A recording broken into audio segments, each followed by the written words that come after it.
Année après année, le cosmos nous dévoile ses secrets.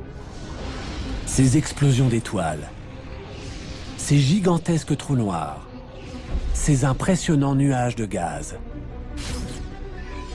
Partout, sur Terre comme dans l'espace, des télescopes de haute technologie captent les signaux d'un univers invisible.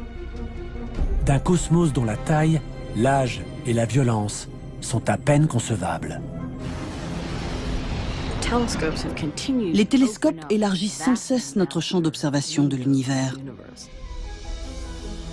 Les scientifiques se livrent une course effrénée à la découverte, à l'aide de télescopes toujours plus grands, toujours plus hauts et toujours plus perfectionnés. À chaque fois que nous explorons une nouvelle partie de l'univers, nous allons de découverte en surprise.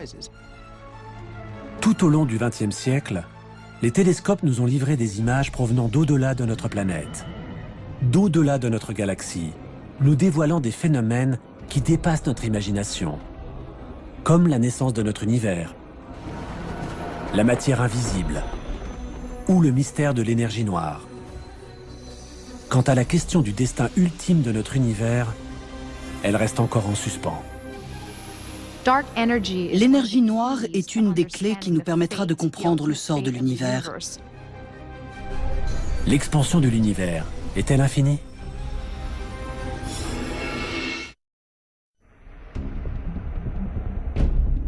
Au début du XXe siècle, l'univers connu se limitait à notre galaxie, la Voie lactée.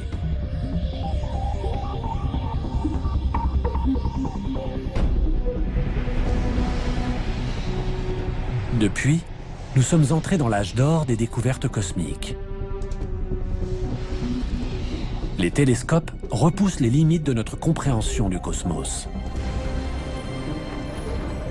Organisés en de vastes réseaux à travers le monde, ces impressionnants télescopes nous révèlent des mystères qui ne cessent de nous émerveiller.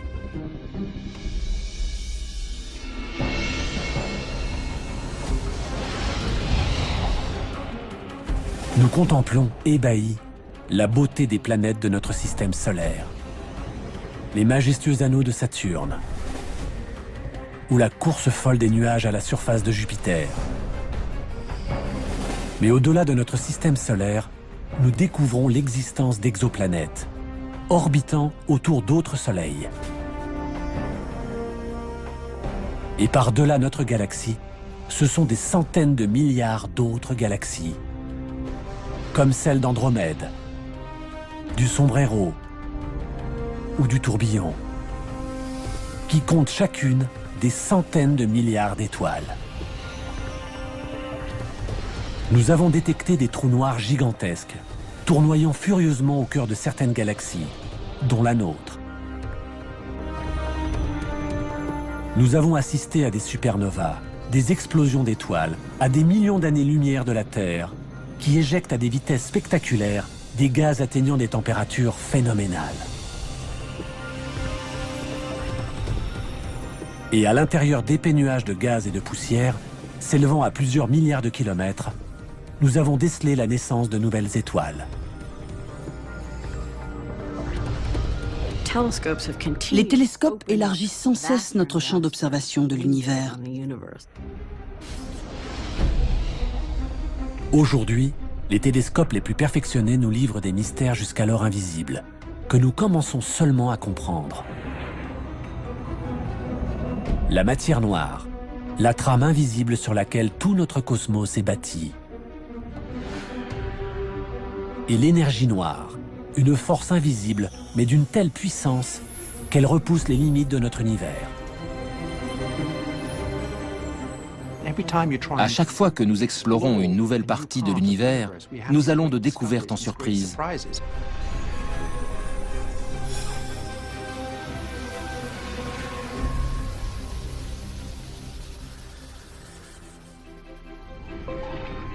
Remontons au début du XXe siècle. À l'époque, l'univers connu est bien plus petit. Il y a d'abord notre système solaire, avec le Soleil, la Terre et les autres planètes. Puis tout autour, les millions d'étoiles qui, avec le système solaire, forment notre galaxie, la Voie lactée. Et puis, plus rien. L'univers s'arrête là. Mais une question hante cependant les astronomes. La grande question qui agitait le début du XXe siècle était de savoir si l'univers ne se constituait que de notre Voie lactée ou s'il existait d'autres galaxies. Que s'est-il passé depuis? Comment les télescopes ont-ils réussi à révéler une si grande partie de notre cosmos jusqu'à atteindre ses extrémités?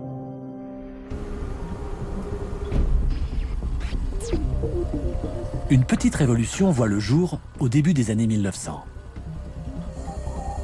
Un tout nouveau télescope est en construction. Il changera à jamais notre perception de l'univers. Il repoussera les limites du cosmos et nous embarquera dans un voyage de découverte dont nous ne sommes toujours pas revenus. Il s'agit d'un des télescopes les plus importants de l'histoire de l'astronomie.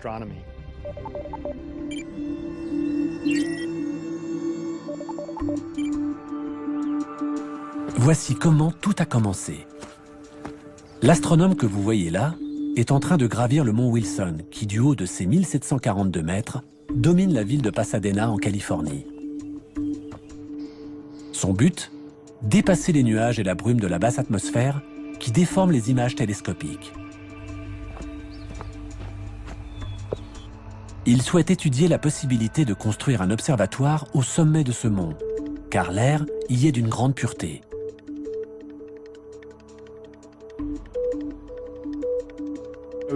Les astronomes commençaient à se rendre compte que pour avoir une bonne vue astronomique, il fallait trouver des sites de qualité plutôt que de se contenter de construire des télescopes dans des observatoires déjà existants. Il devenait évident que les montagnes de l'ouest des États-Unis offraient d'excellentes conditions. À l'époque, la simple idée d'installer un observatoire en haut d'une montagne est révolutionnaire et nécessite une lourde organisation logistique.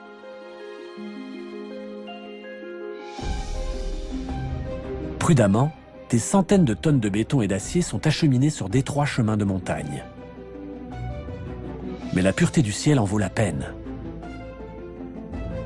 L'observatoire du mont Wilson deviendra le plus haut observatoire du monde, ainsi qu'une référence pour tous les autres observatoires construits par la suite.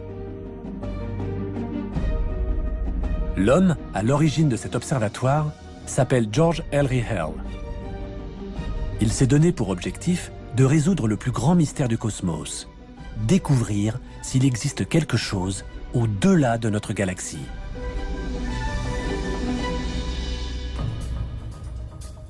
Mais dans son esprit, gagner en altitude n'est qu'un début.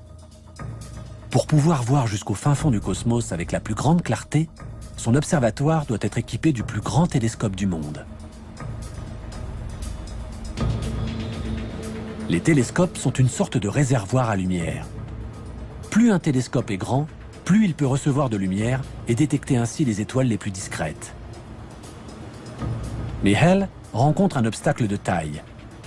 À l'époque, l'objectif de la plupart des télescopes est constitué d'une lentille en verre. Or, à partir d'une certaine taille, les lentilles se déforment sous leur propre poids, ce qui provoque une distorsion des images. Les lentilles en verre ont atteint leurs limites. Hale affine donc son cahier des charges. Ce dont il a besoin, c'est d'un télescope géant capable de recevoir un maximum de lumière et qui ne soit pas équipé de lentilles. Il se tourne alors vers un télescope inventé par Isaac Newton en 1668. Le télescope réflecteur. Ce type de télescope est équipé d'un miroir concave en métal et non d'une lentille. Il concentre la lumière en la réfléchissant. Hale décide alors d'entreprendre la construction du plus grand télescope réflecteur jamais construit. La construction de cet instrument géant nécessite une technique et des moyens révolutionnaires. Elle se déroulera sur 11 années. Ce miroir concave, d'un diamètre de 2,50 m, pèse plus de 4 tonnes. Il est fixé à la base d'un tube d'acier long de 12 mètres et est abrité par un dôme de 30 mètres de diamètre.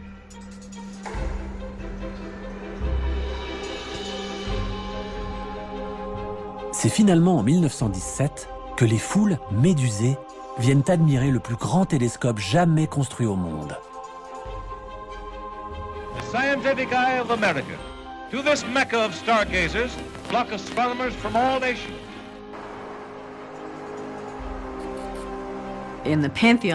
Dans le panthéon des télescopes astronomiques, on peut dire sans hésitation que celui du mont Wilson est le plus important de l'histoire de la cosmologie. Ce télescope a permis de faire tant de découvertes qu'il est aujourd'hui incontournable. Rapidement, cet immense télescope est dirigé vers une des plus vieilles énigmes de l'astronomie. Depuis des siècles, ces étranges nuages lumineux qui flottent parmi les étoiles intriguent les astronomes. Ce sont des nébuleuses. Certaines se présentent sous forme de tourbillons ovales, d'autres arborent de délicates spirales étoilées ou déploient dans le ciel leurs tentacules. Elles sont des milliers à apparaître dans l'objectif des télescopes, mais personne n'en connaît ni leur nature, ni à quelle distance elles se trouvent. Certains astronomes pensent que quelques-unes de ces nébuleuses pourraient se trouver en dehors de notre Voie lactée. Ces nébuleuses seraient-elles alors ce que l'on appelle à l'époque des univers-îles, des galaxies semblables à la nôtre? Si tel est le cas, alors notre connaissance de l'univers et de ses limites s'en trouverait bouleversée. L'observatoire de Hale lève enfin les contraintes techniques qui paralysaient jusqu'alors les recherches astronomiques. Hale invite les meilleurs astronomes du monde à venir l'aider à résoudre une fois pour toutes cette énigme. Parmi eux se trouve un jeune homme, un certain Edwin Hubble. Edwin Hubble était un des plus grands astronomes d'observation. On lui doit un nombre impressionnant de découvertes décisives. Hubble passe des nuits entières à scruter les nébuleuses, vissées au télescope du mont Wilson. Une en particulier retient son attention, la nébuleuse d'Andromède. En effet, elle livre grâce au télescope des détails jusqu'alors invisibles. C'est finalement grâce à la puissance de ce télescope que les nébuleuses allaient devenir accessibles et que l'on ferait toutes ces découvertes qui allaient radicalement changer notre compréhension de l'univers.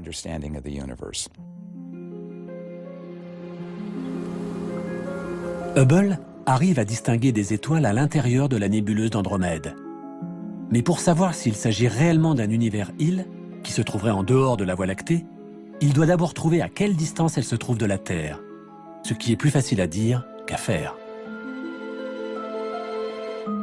Réussir à calculer des distances dans l'immensité de l'univers est une des missions les plus délicates des astronomes. À l'instar des phares de voiture, plus les étoiles sont proches, plus elles brillent fort. C'est en connaissant leur véritable intensité lumineuse qu'il est possible d'établir leur distance. Cela revient un peu à connaître la puissance d'une ampoule électrique. Mais quand on ne dispose pas de cette donnée, cela complique les choses, comme nous l'explique l'astrophysicienne Kim Weaver. À cette distance, on a l'impression que les phares de la voiture semblent avoir la même intensité que celui de mon vélo. Mais plus la voiture approche, plus il semble évident que la véritable intensité de ces phares est supérieure à celle de la lampe de vélo. Pour les étoiles, c'est la même chose. Si l'on connaît la luminosité intrinsèque d'une étoile, alors on peut en déduire sa distance de la Terre. C'est ce qu'on appelle une chandelle standard.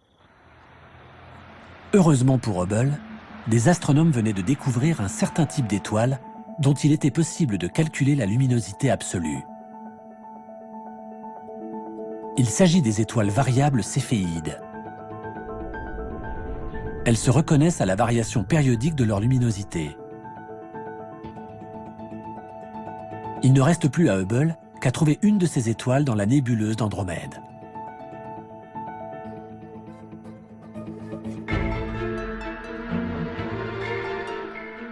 La nuit, il scrute patiemment les cieux, à l'aide du télescope. Et le jour, il analyse les clichés pris durant la nuit, dans l'espoir de repérer une étoile dont la luminosité aurait changé. Enfin, le 6 octobre 1923, après des mois de labeur, Hubble touche au but. Il repère une variable céphéide en bordure d'Andromède.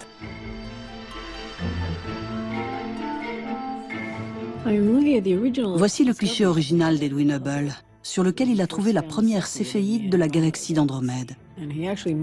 Il a d'ailleurs marqué d'une croix la position de cette céphéide et ajouté VAR avec un point d'exclamation pour souligner le fait qu'il s'agissait d'une variable céphéide. C'est donc en comparant deux clichés qu'il s'est rendu compte du changement de luminosité de cette étoile. Hubble établit alors une mesure qui restera dans l'histoire. La distance qui sépare une nébuleuse de la Terre. Il calcule qu'Andromède se trouve à 800 000 années-lumière de nous. C'est-à-dire 8 fois plus loin que les étoiles les plus reculées de la Voie lactée. Par conséquent, Andromède se trouve à l'extérieur de la Voie lactée. Hubble vient de prouver l'existence d'une autre galaxie que la nôtre. C'est une preuve irréfutable et Hubble explose de joie. Il sait combien cette découverte est importante. Grâce à ses recherches, Hubble vient de faire exploser les frontières de notre univers. Le cosmos ne se résume pas qu'à notre seule galaxie.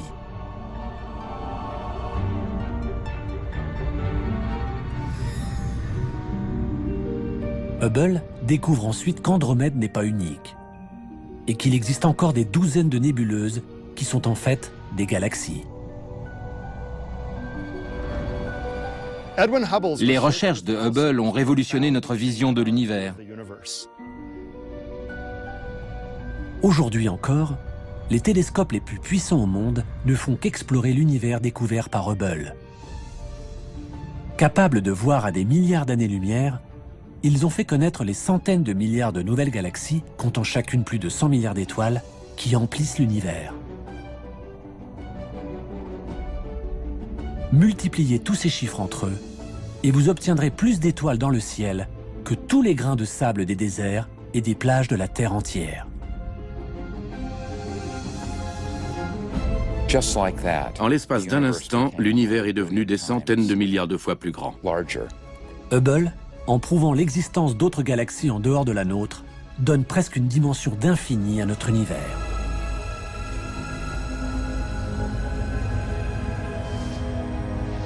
Mais ce qu'il est sur le point de découvrir promet d'être encore plus extraordinaire.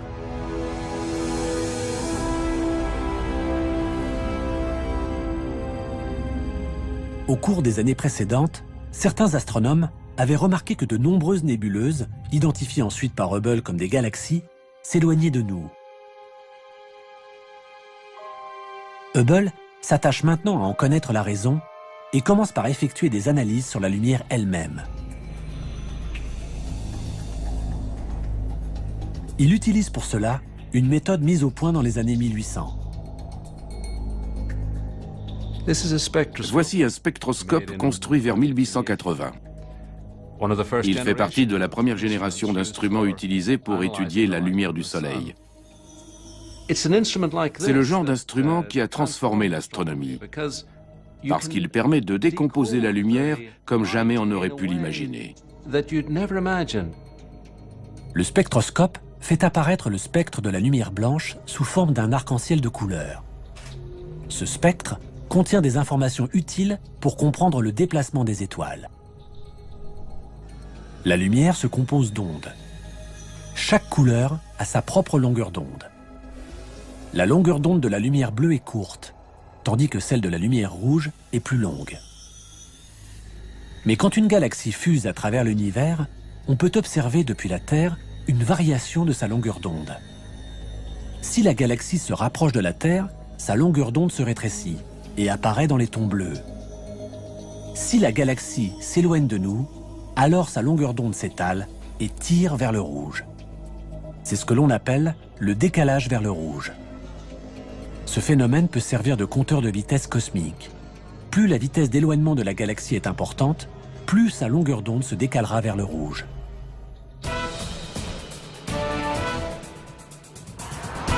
Le son, qui se compose aussi d'ondes, montre les mêmes propriétés. L'astronome Alex Filippenko va nous en faire la démonstration.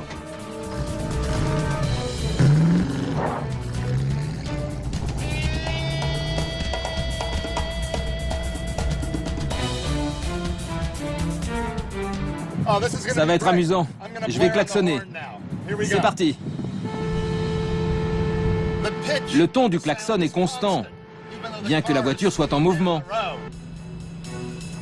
Le son qu'entend Filippenko depuis son siège de conducteur est constant. Il ne change pas. Filippenko va à présent rester au bord de la route pour écouter le son du klaxon quand la voiture passera devant lui.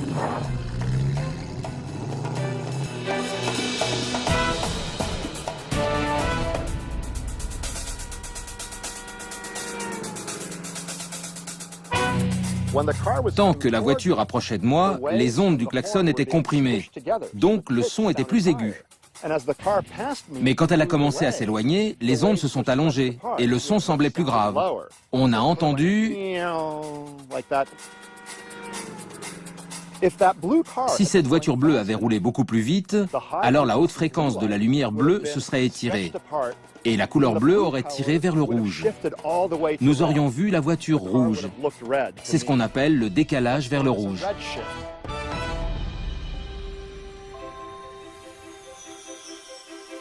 Revenons en 1928.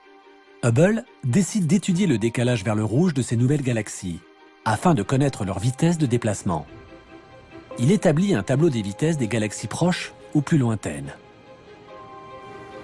Il cherche à savoir s'il existe une corrélation entre la vitesse de déplacement des galaxies et la distance à laquelle elles se trouvent. Hubble s'épuise des nuits durant à analyser la lumière des galaxies. Mais ses conclusions sont sidérantes. Il découvre que plus une galaxie se trouve loin, plus son décalage vers le rouge est prononcé. Donc, plus vite elle s'éloigne. En 1929, il avait réussi à établir une relation très intéressante entre ces deux phénomènes. Plus les nébuleuses étaient loin, plus elles s'éloignaient vite. Hubble en tire une conclusion stupéfiante. L'univers est en pleine expansion. Si les galaxies semblent s'éloigner de nous, c'est en fait dû à l'univers lui-même, qui ne cesse de croître. Je vais vous expliquer ce qui se passe dans un univers en expansion. Imaginons un univers hypothétique unidimensionnel où ces balles de ping-pong représentent les galaxies et l'élastique, l'univers qui les sépare. Plus l'univers s'étend, plus les balles s'éloignent les unes des autres. Et c'est l'univers tout entier qui s'étend. Plus il y a d'espace, plus on a l'impression que les galaxies les plus lointaines s'éloignent de nous. La découverte de Hubble est une des avancées les plus importantes de l'histoire de l'astronomie. L'univers n'est pas statique. Il ne cesse au contraire de grandir. Si ces galaxies s'éloignent les unes des autres, c'est parce que l'espace qui les sépare est en train de croître. Cette conclusion relève du génie. Jamais Hubble n'aurait été capable de faire une telle découverte sans le télescope du mont Wilson et son miroir de 2,50 m. Aujourd'hui, c'est sur les hauteurs du Nouveau-Mexique qu'un des télescopes les plus perfectionnés du monde reprend et développe les travaux révolutionnaires de Hubble. Le Sloan Digital Sky Survey étudie la lumière de centaines de milliers de galaxies en même temps. Chacun de ces disques en aluminium est en fait une carte des galaxies qui peuvent être observées pendant une partie de la nuit. Chacun des 640 trous que contient cette plaque d'aluminium correspond à une galaxie qui se trouve à des millions d'années-lumière de nous. Ces trous sont reliés par des fibres optiques à une version améliorée du spectroscope utilisé par Edwin Hubble afin de mesurer le décalage vers le rouge de chaque galaxie. Puis, les disques sont insérés par des techniciens à la base du télescope et ajustés en fonction de la région du ciel qui leur correspond. On obtient alors 640 spectres en même temps, ce qui rend notre étude redoutablement efficace. Grâce à cette méthode, on connaît aujourd'hui la vitesse de plus de 930 000 galaxies. Nous commençons donc à avoir une image plus précise de l'univers dans lequel nous vivons et de la rapidité de son expansion. Mais en 1929, la découverte de Hubble pose une question de taille. Si l'univers est en pleine expansion, quelle est l'origine de ce mouvement ? Hubble s'est donc rendu compte que les étoiles s'éloignaient les unes des autres. Si on approfondit un peu, on finit par se poser la question de savoir si ces étoiles auraient pu être autrefois concentrées en un seul endroit. Les astronomes émettent alors une théorie révolutionnaire, celle du Big Bang. L'instant unique de la naissance de notre univers. Cette idée est à tel point révolutionnaire que les scientifiques ont du mal à y croire. Il était impossible d'observer ce phénomène. Cela paraissait absurde à l'époque. Einstein lui-même n'y croyait pas. Non seulement personne n'adhérait à cette théorie, mais en plus, les télescopes d'alors ne permettaient pas d'observer les effets du Big Bang. Pour étayer cette théorie, les astronomes ont donc besoin d'un télescope radicalement différent, capable de voir ce qui est invisible pour l'œil.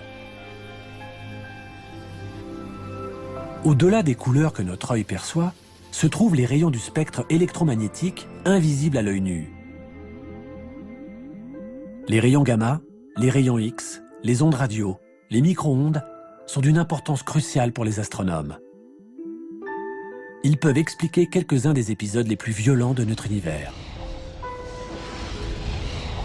L'œil humain ne peut percevoir qu'une infime partie du spectre électromagnétique, des ondes qui fonctionnent comme la lumière. Mais nous avons réussi à voir certaines parties de ce spectre, invisibles à l'œil nu. «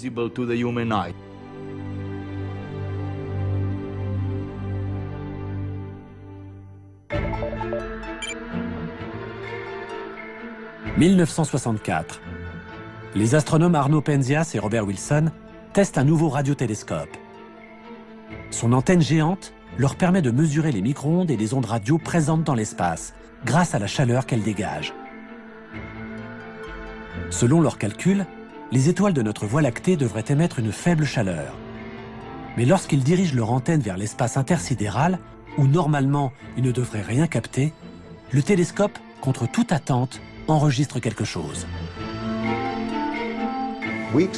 Nous pensions que le ciel, en dehors de la Voie lactée, serait très froid, voire qu'il frôlerait le zéro absolu. Mais à notre grande surprise, nous avons constaté que sa température s'élevait à 3 degrés au-dessus du zéro absolu. Ce mystérieux signal semble provenir d'un peu partout. Nous avions un son, ou un signal, si vous voulez. Était-ce des ondes radio? Était-ce autre chose? Nous n'en avions aucune idée. Penzias et Wilson pensent d'abord qu'il s'agit d'un problème de fonctionnement du télescope, qui provoquerait une interférence. Ils vérifient tout, allant même jusqu'à balayer les déjections de pigeons qui jonchent l'antenne. Le son était toujours là, été comme hiver, nuit et jour, en permanence, et provenant de partout.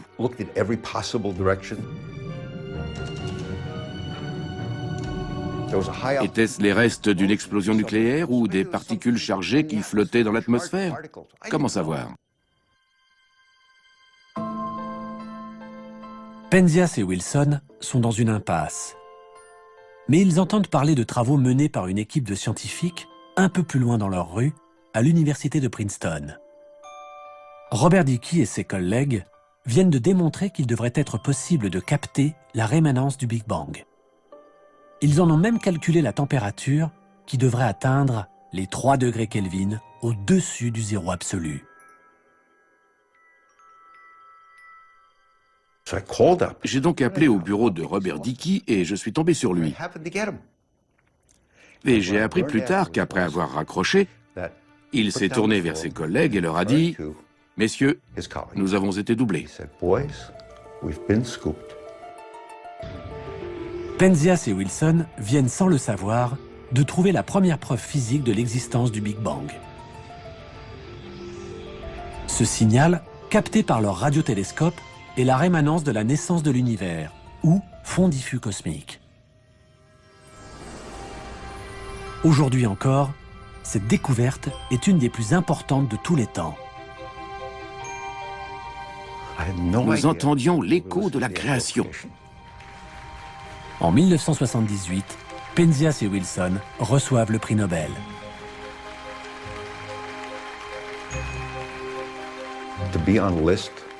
Se retrouver sur la même liste qu'Albert Einstein, dans la même lignée, était tout bonnement inconcevable.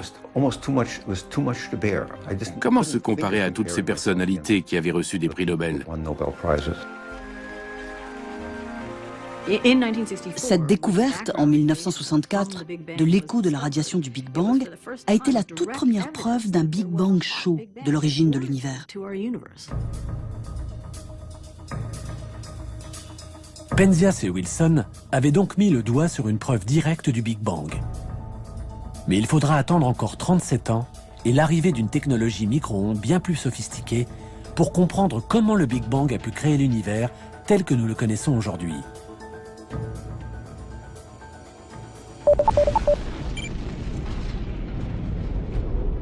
Cet appareil, qui tourne en orbite à 1,6 million de kilomètres de la Terre, est la sonde Wilkinson Microwave Anisotropy Probe, ou WMAP.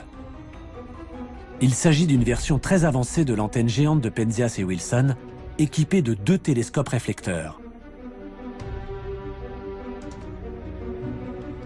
La mission de la sonde WMAP est l'étude du rayonnement thermique cosmologique dans le moindre de ses détails, afin d'en savoir plus sur la formation des galaxies.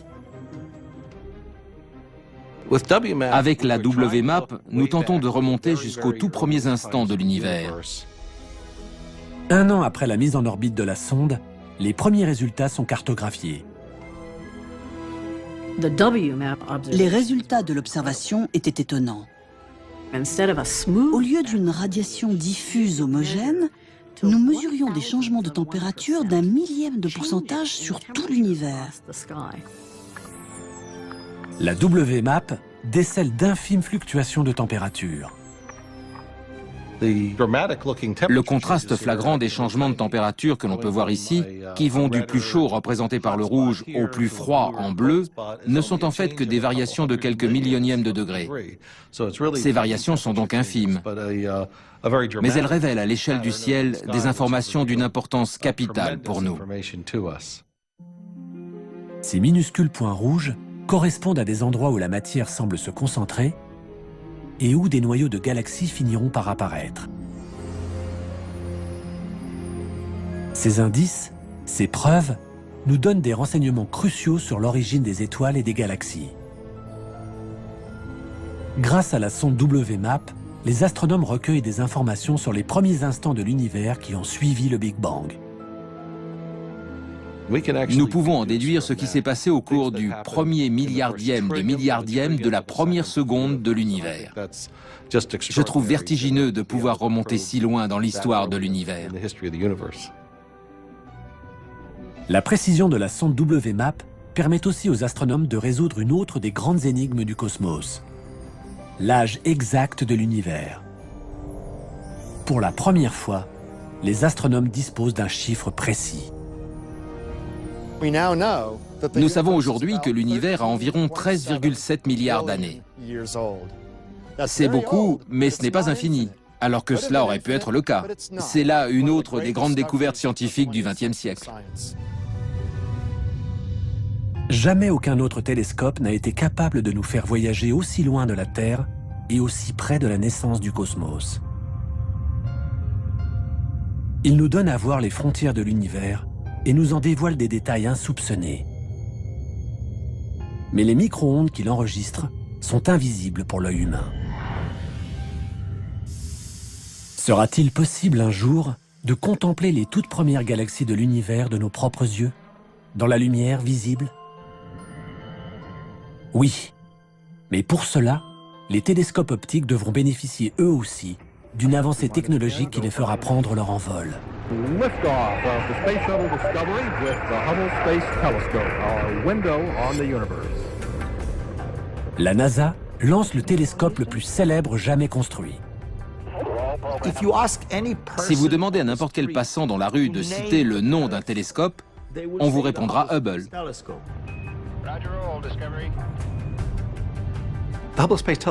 Le télescope spatial Hubble est certainement le télescope le plus productif de l'histoire. Son impact historique est comparable à la première fois où Galilée a dirigé son télescope vers le ciel. Ce télescope de 12 tonnes est un monument à la mémoire de l'homme qui a fait reculer les frontières de notre univers connu. Après une course folle dans l'atmosphère terrestre, il est mis en orbite à près de 600 km au-dessus de nos têtes.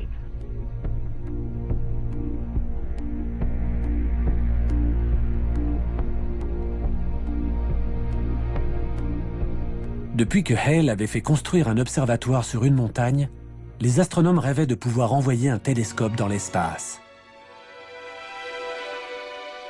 Ici, bien loin de toutes les interférences de l'atmosphère terrestre, aucun nuage, aucun brouillard, aucune turbulence ne vient obscurcir la lumière de l'univers. Le fait d'avoir un télescope dans l'espace nous offre une vue imprenable sur l'univers, et c'est Hubble qui nous a fait remonter le plus loin dans le temps et dans l'espace. Et Hubble, lui, observe la lumière visible. Hubble nous donne les images que nous serions capables de voir si nous étions dans le vide, si nous avions des yeux de 2 mètres, et que nous puissions les garder ouverts pendant 1 semaine.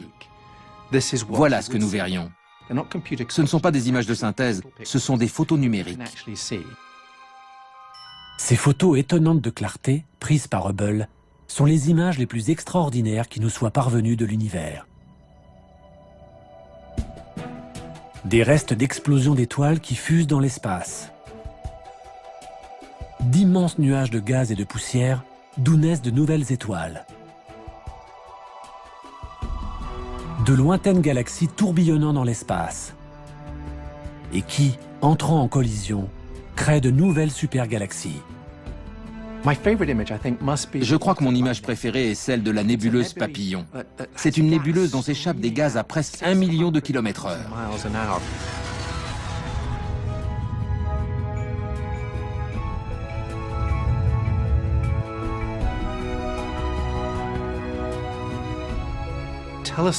Nous remontons dans le temps. Nous pouvons voir des photos dont le voyage a commencé il y a 13 milliards d'années et qui ont mis autant de temps pour arriver jusqu'à nous. Ce n'est pas seulement dans l'espace que nous voyageons, mais aussi dans le temps. En 1995, les astronomes décident de tester la capacité de Hubble à remonter dans le passé. Ils le dirigent vers un minuscule point noir de l'univers et attendent de voir ce que Hubble leur transmettra.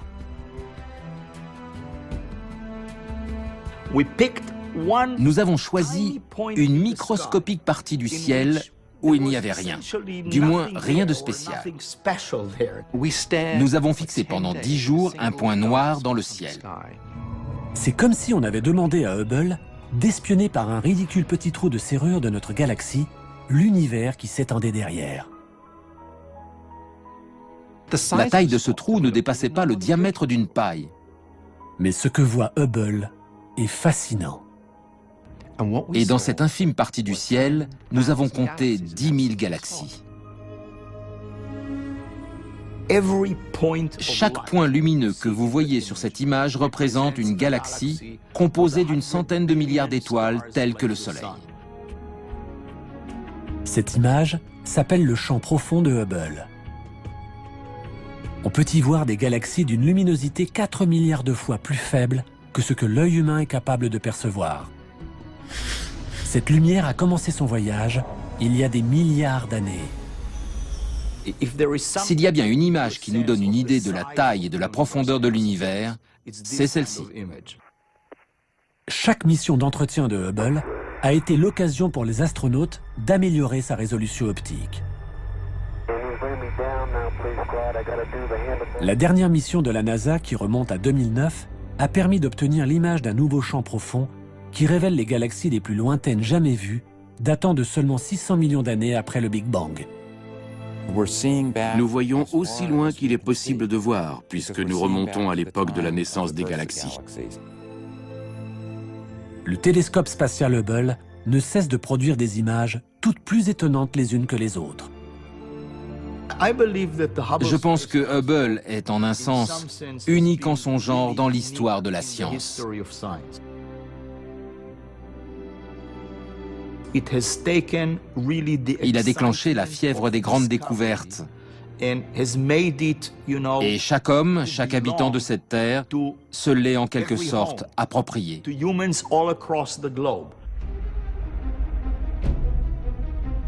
Hubble a permis de mettre les mystères de notre cosmos sous le feu des projecteurs. Il travaille aujourd'hui avec un vaste réseau de super télescopes modernes. Ensemble, ils tentent d'en savoir plus sur un phénomène inconnu qui a secoué le monde de l'astronomie et qui menace de remettre en question toutes les connaissances que l'on a pu amasser sur l'univers.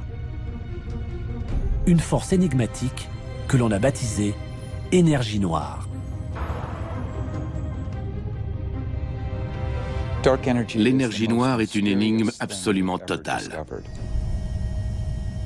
C'est une énergie qui semble avoir été créée de rien, du vide sidéral. Nous ne savons pas ce que c'est. Rien ne laissait présager de la découverte d'une telle énergie noire.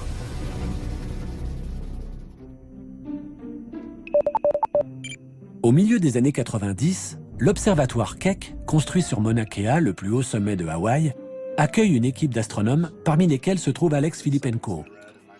Ensemble, ils scrutent les profondeurs du cosmos. Ils savent que l'univers est en pleine expansion. Mais cette expansion durera-t-elle éternellement? Selon eux, l'univers cessera un jour de croître et commencera à ralentir.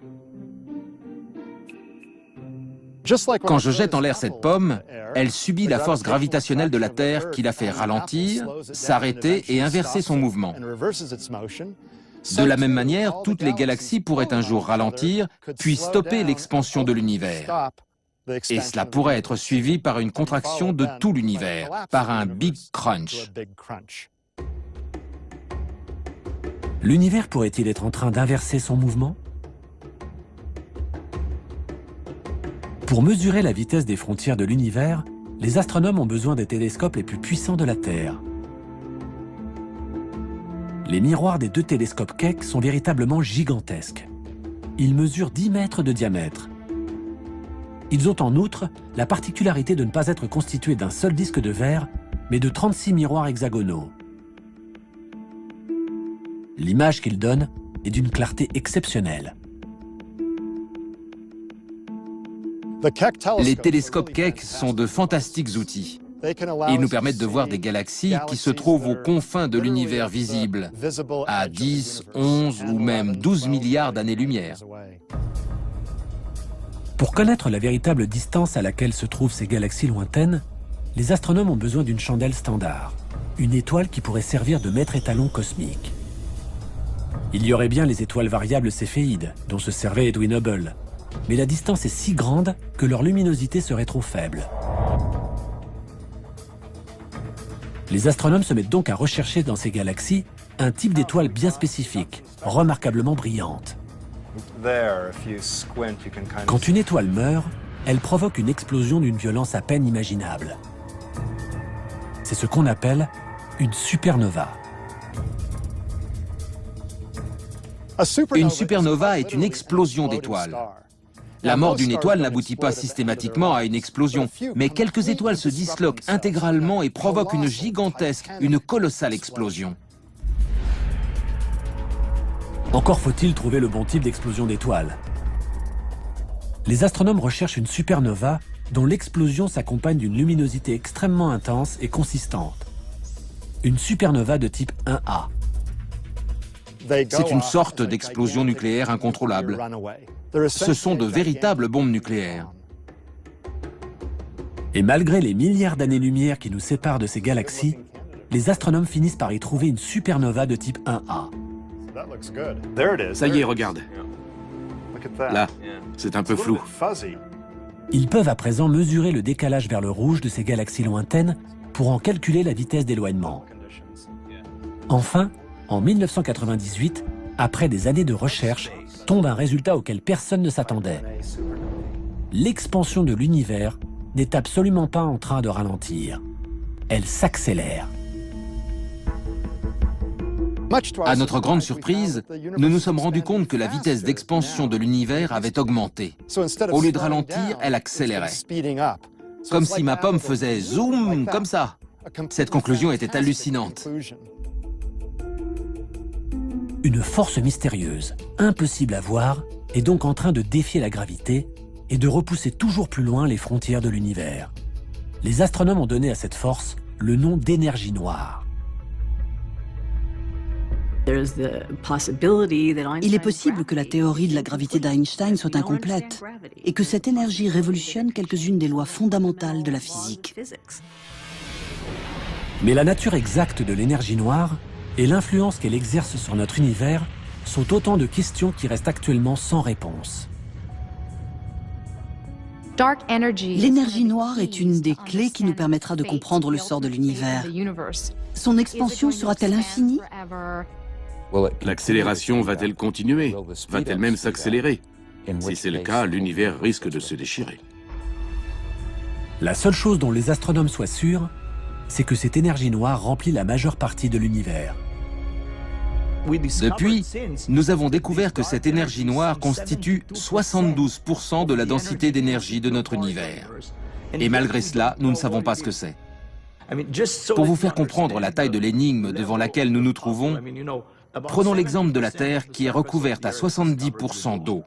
Et imaginons que nous n'ayons absolument aucune idée de ce qu'est l'eau. C'est ce qui se passe avec l'énergie noire.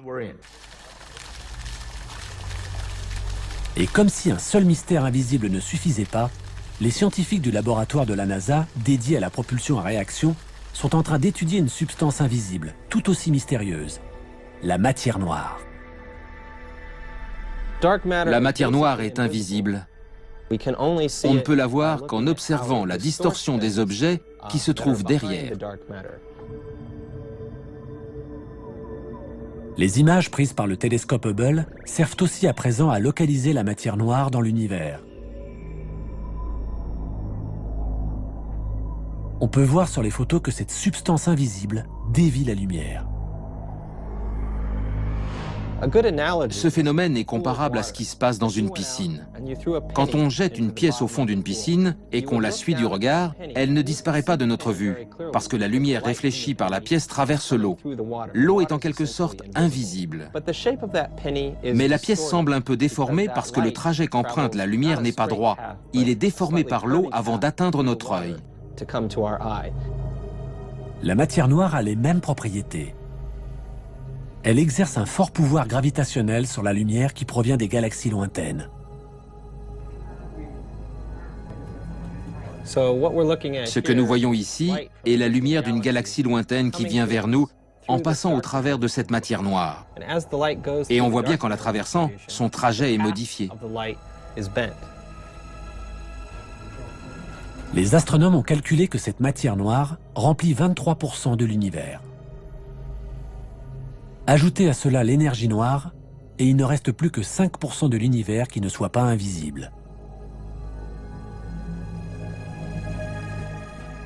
Cela fait maintenant 400 ans que nous étudions le ciel à l'aide de télescopes. Et pourtant, 95% de l'univers nous est encore complètement inconnu. La prochaine étape est enclenchée.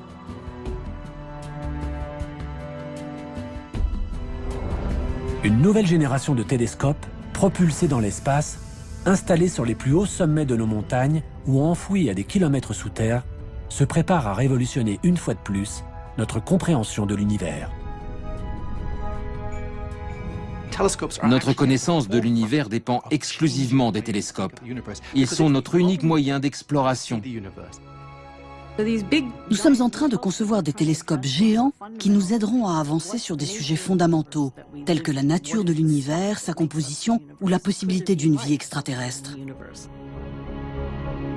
La très grande sensibilité des instruments scientifiques actuels les rend capables d'étudier aussi bien le visible que l'invisible.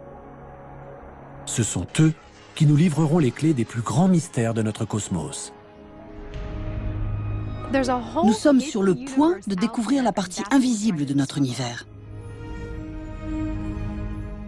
Depuis le jour où pour la première fois l'homme dirigea un télescope vers le ciel, nous n'avons cessé de chercher à découvrir les limites de notre univers. Les progrès de la technologie ont donné naissance à des télescopes toujours plus gros, toujours plus hauts, toujours plus perfectionnés. Grâce à eux, nous avons eu la chance de faire des découvertes toutes plus vertigineuses les unes que les autres. Nous savons à présent combien nous sommes petits comparé à l'immensité de notre univers.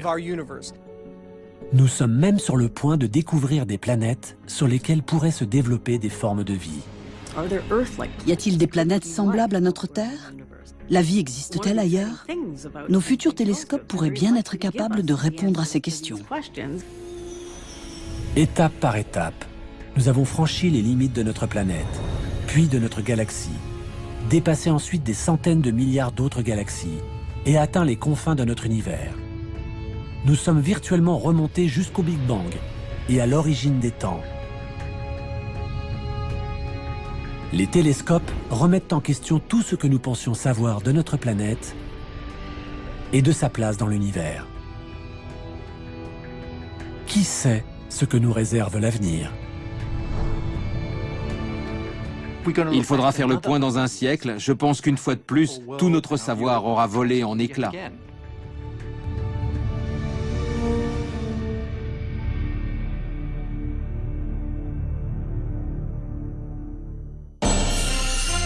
Et oui, l'univers n'a pas fini de tarabuster les chercheurs, et les chercheurs amateurs que nous sommes. Dans un instant, nous filons au soleil.